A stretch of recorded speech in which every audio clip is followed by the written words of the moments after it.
today I got to feel what it was like to be protected by my dad.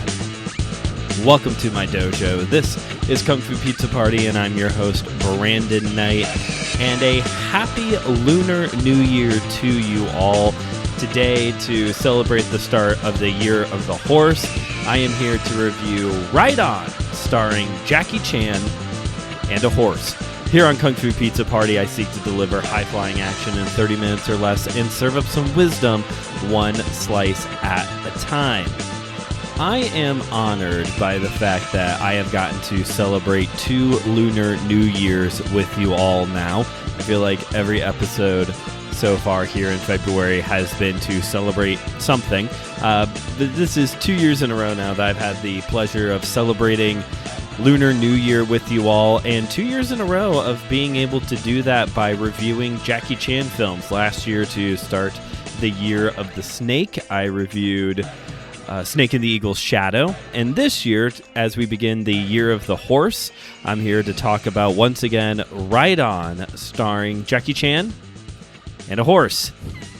There is a horse in this movie, folks. I hope that is clearly communicated.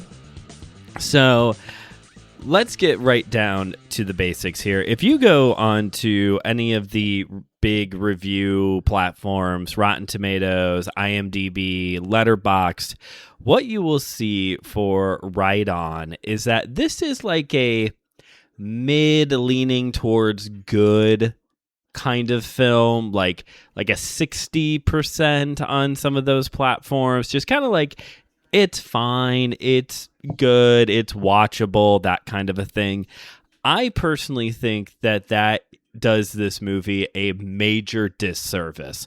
This movie is like slipping into a warm bath.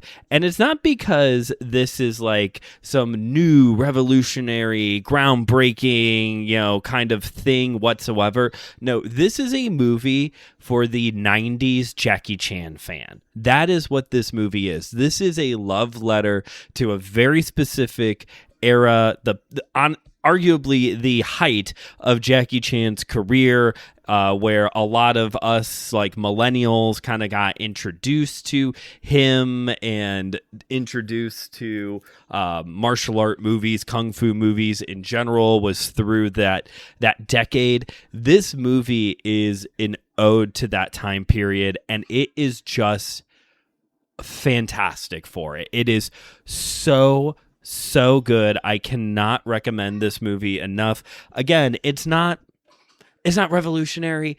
It's not new or unique.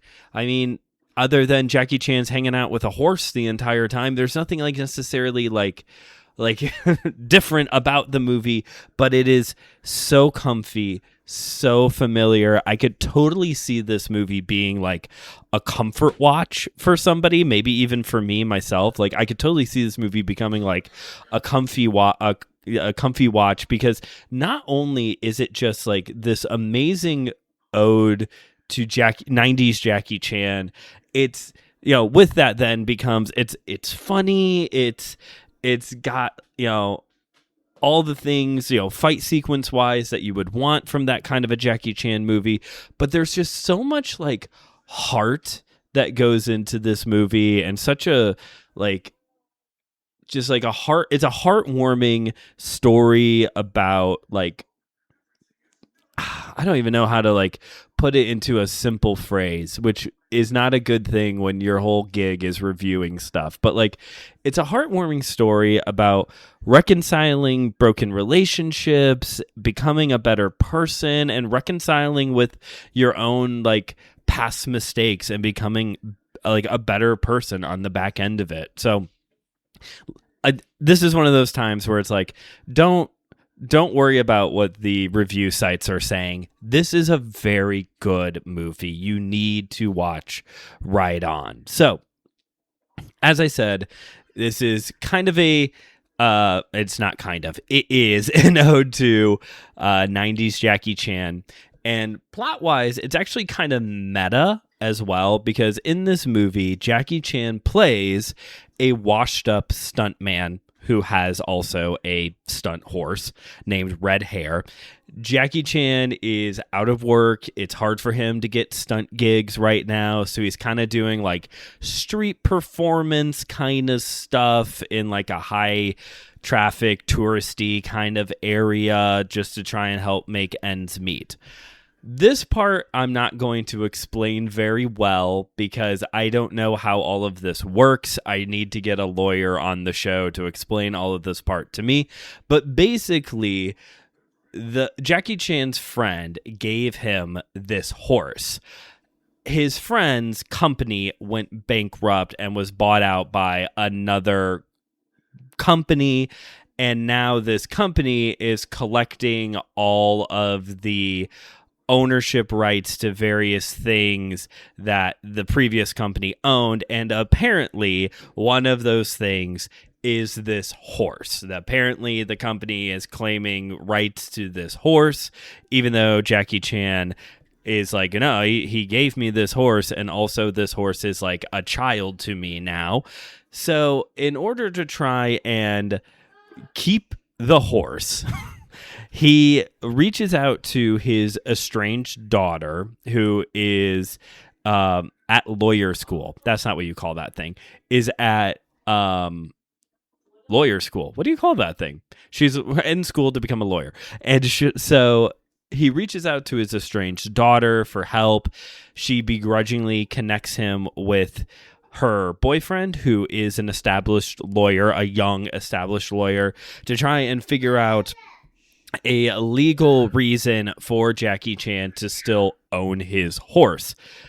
Along the way, there is also Jackie Chan owes some debts. It's not really clear exactly who he owes, but there is some debts that he owes, and because of it, there's kind of like this petty street thugs kind of group who's like continuously showing up to try and like shake him down for the money that he owes.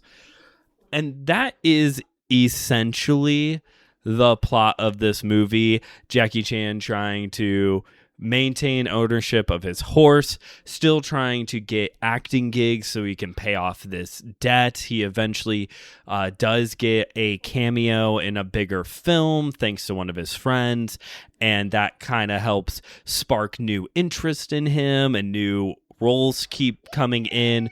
His daughter kind of steps into this position of being like his agent, negotiating contracts and stunts, and by being in closer proximity to her dad, she begins to heal. Basically, Jackie Chan's character and his wife in the movie, they get a divorce early on in the daughter's life, and as a result of this divorce, she hates him. She wants nothing to do with him, no matter throughout her childhood what he tries to do to try and maintain a relationship, show that he loves her. Like, she wants nothing to do with him. But now as an adult, she's kind of going through this process of like healing and forgiving her father. But with that, it's not just like a one-sided healing, which I feel like happens a lot in movies, or also happens a lot in real life as well, where you see this like character who's been hurt by the hero, the father figure of the movie, and like goes on a journey throughout the story to eventually like forgive and accept the father for who they are, because in the context of the film, like the way that the hero is, the father character is, well, that's just for everybody's better. That's for the greater good that they are this way. You need to forgive and heal because they're actually the way they are for greater reasons. That's not the case here with this movie. She calls him out on that and points out the fact that he is still, even as their relationship is healing, he is still very selfish and very inward thinking in a very unique way. I'll talk about that here in a second. It's not like a selfishness that you would maybe normally think of. But Jackie Chan's character then goes on this like healing journey of understanding, like, just because he thought he was doing what was best for her, for himself, for the family, for the fans, all this kind of stuff, ultimately it was really just for him and for the industry.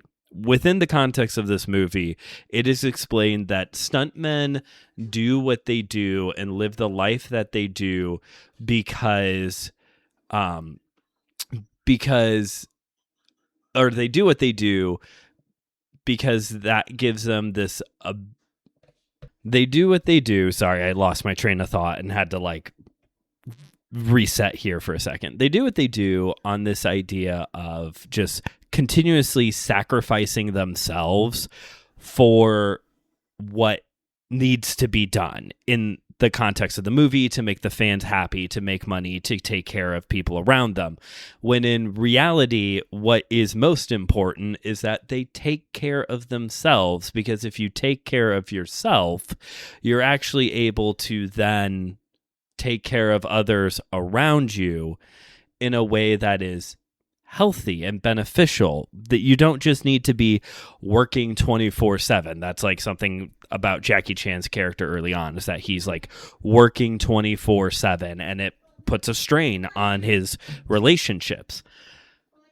He finally realizes this in this movie, and that helps him to be able to, basically how he realizes this is that the daughter points out that now that they're getting more and more stunt gigs, he is doing more and more dangerous ones, which is bad for him, but also bad for his horse, Red Hair. So she like calls him out on this of like, you're being selfish, you're putting yourself first, and it's going to continue to harm yourself, harm our relationship, and harm your relationship with your horse that you care so much about.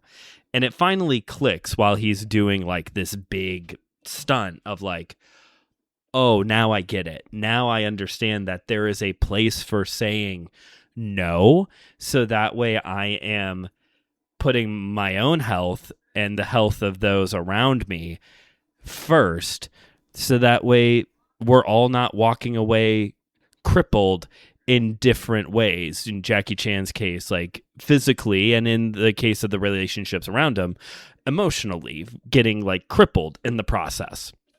So all of that just has so much, just brings so much heart to this story. It is such a heartwarming film. As I was watching this, that was a lot of like the comfort aspect of it, but it's also such a comforting movie, as I said, because it's just so 90s Jackie Chan. It's not just like this meta thing of, oh, he's a stunt man, wink wink.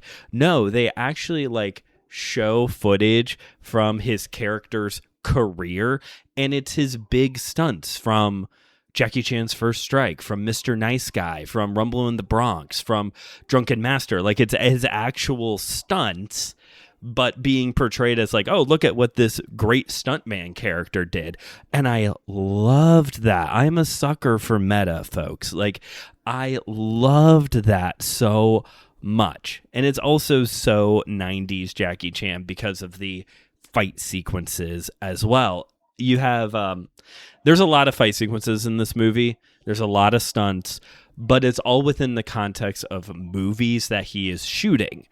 For the actual, quote, real world parts of the movie, these petty thugs who keep showing up to try and shake him down for this money that he owes, that is where like actual, quote, actual fight scenes take place, and it is just everything you would want it to be. There's ladders, there's jackets, there's cool parkour to get around railings and chairs. He's throwing chairs everywhere.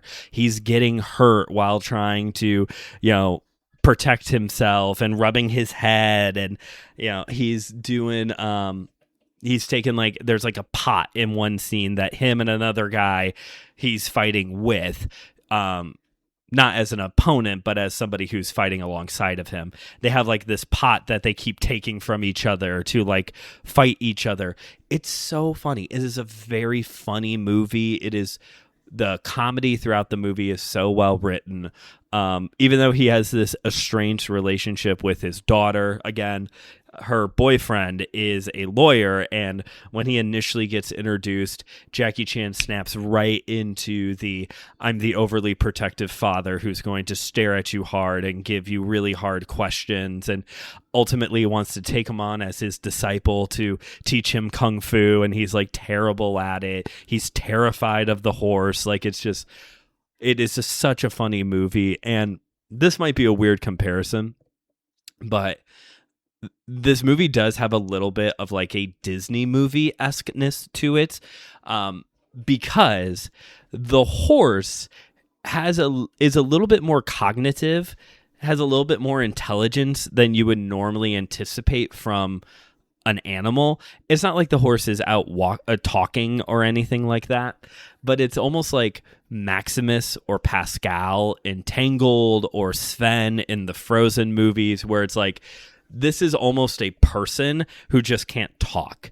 The horse has thoughts and feelings and emotions and is doing its own gags and laughing about it throughout the movie. Like, it's not cheesy. It's not weird watching Jackie Chan interact with a horse the entire time. It is so good. My only complaint about this movie, if there was one thing that I could say was just not my favorite, was the fact that this movie was like a little over 2 hours long, which did make it feel a little long. It was a lot of like the drama aspect of the film, the healing of the relationship between him and the daughter that kind of dragged it out a little bit.